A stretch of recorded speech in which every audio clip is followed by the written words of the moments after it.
What is going on, guys? Welcome in today's video on how to download the game Hunt Showdown 1896 on your PC.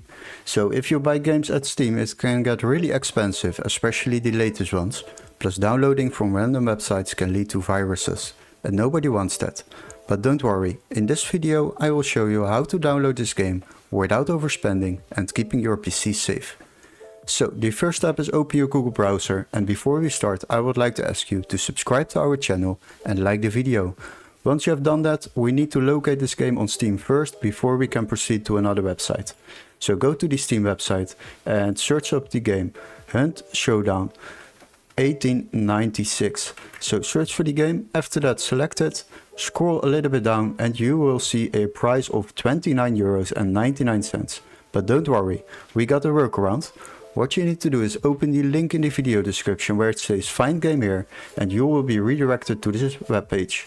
Now search for the same game, Hunt Showdown 1896. So search for the game, select it, after that select games on the left side and then sort by price lowest first.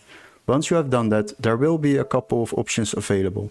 So we will scroll a little bit down, and one important thing is that this text needs to be marked green so this game can be activated in your country. And once you have found one, select it. After that you will see a price of just €10.81 compared to the price of €29.99. So if you would download this game, you can purchase it through the store, and after that you will receive an email confirmation with all the steps to follow, including a game activation key for Steam or a complete new legit Steam account to download this game on your PC, but much cheaper than on the Steam store itself. So hopefully this video was helpful. Don't forget to like and subscribe, and we would love to see you in our next tutorial. Cheers guys!